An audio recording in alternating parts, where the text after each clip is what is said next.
di gërëm ñëpp rawatina suma supporter yi nga xamante ne vraiment su ma la ñu ngi di sant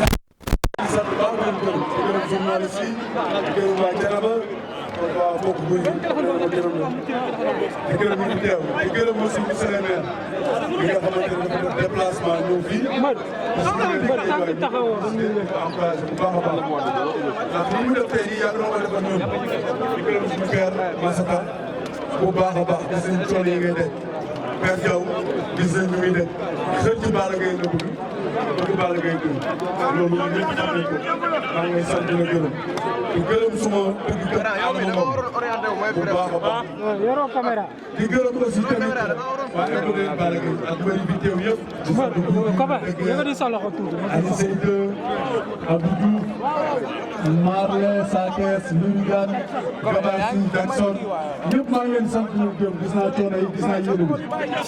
di gërëm Ketchup bu baax mais nag Aliou Seydou Ba maa ngi koy gërëm di gërëm spécial suma boy yi nga xamante ne vraiment ñu ngi ànd ak man ci liggéey rawatina la leen borom ndax école bi vraiment li seen xale yi coono yi ñuy def ci man bëggal ma ndam soog ma te wóoruma maa ngi gërëm nag bàyyi ma jigéen bàyyi ma Ali ndax kenn ku xam ne bàyyi depuis mbapat ba léegi ñu ngi ànd bu yàgg te dëgg la wax dëgg yàlla maa ngi koy sant di ko gërëm di gërëm Abdoul Aziz Alé Ndiaye di suma mag di suma xarit di suma kilifa di suma lépp ci àdduna rawatina famille Baye Alé Ndiaye yëpp di gërëm suñu Baye Alé di gërëm famille Sakho bu baax a baax suma mag suma kilifa suma xalifa di Malam Sakho di gërëm góor gi bu baax di suma papa maa ngi gërëm Baye Talla Mbengue Modou Fall Simon ak Cheikh Mbacke Gueye ak Bara Gueye ak Malick Gakou bi nga xamante ne mooy suñu mag ñëpp fii ci Guédiawaye di ko sant bu baax di seen coono di gërëm Aliou Sall bi nga xamante ne vraiment yàgg na sonn si ñun nee na Tall yàgg na sonn si ñun Laye Diop yàgg na sonn si ñun lépp Guédiawaye la mais tey ñun loolu lañ xam Ahmed félicitation mais lépp Guédiawaye la yàlla na lam ji ñi fi nekk nag perte loolu yàgg nañu def lu nekk fii ci Guédiawaye yow sa xol la yàlla fay di gërëm daal waa Guédiawaye yëpp di sant ñëpp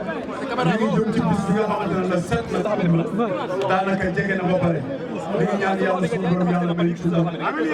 que incha allah bu neex yàlla nañ ci am ndam bu soobee yàlla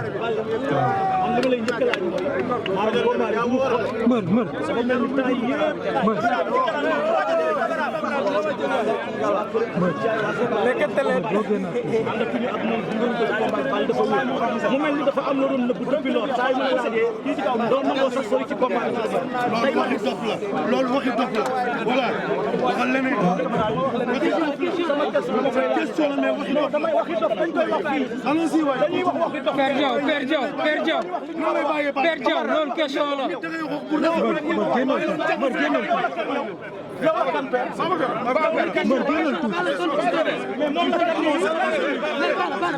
ñu nga fay waaw xam nga loolu famille la bi nga xamante ne wax dëgg yàlla bàyyante mënu fa am soppante ak wóolu Aziz sama papa ba muy dund mu ngi sa loxo bi comme film bi waxoy ke ci rek mbër wàcceel sa loxo ñu dañoo nekkoon ni di mais sa loxo rek nga war a dugal yow amoo kii amoo micro amoo man sama yoon nekkul micro dama leen ko téye rek suñu papa Baye Alé suma yaay mère Kounda Diop doon ko dégg ma def ñoom mënu ma bàyyi ilaa yow dégg bu ma leen doon tooñ chaque jour du ma bàyyi loolu sant yàlla masata noonu en tout cas combat dafa nekk combat bu ñu ñor lu bëri loo xamante ne amuñu temps pour wax jëf rek moo am solo te bu bés boobaa incha allah di gërëm waa golf li nga xamante ne dëgg yàlla ñooy sonn booy yi toog sama buntu kër suba ak ngoon bu dégg bëccëg maa ngi leen di sant di leen gërëm parce que sonn nañu rawatina waa Guédiawaye combat bi nag man yëpp mu waa Guédiawaye ak Serigne Saliou Mbacké non yëpp ma leen parce que dafa am loo xamante ne ay mbër sax ñu taxaw di wax lu leen neex ci làmb man dem naa man dama toog ba toog ma xam ne man maa yëpp sama supporter wax lu dal mais mbër dootuma yëpp Sénégal ak Sénégal maa ngi sant ñëpp di gërëm Père Gaston production bu baax a baax gis nañu waa Waalo Makan waa Seedo maa ngi leen sant leen gërëm waa Thialba waa njaboot waa kër sëñ Baara yëpp maa ngi leen sant waa Mbacke Kajoor waa Tivaouane waa Mbacke Kajoor maa ngi leen sant baax ñëw di gërëm waa njaboot sëñ Baara incha allah gii boo xeexee moom duma la boo bëri ma daal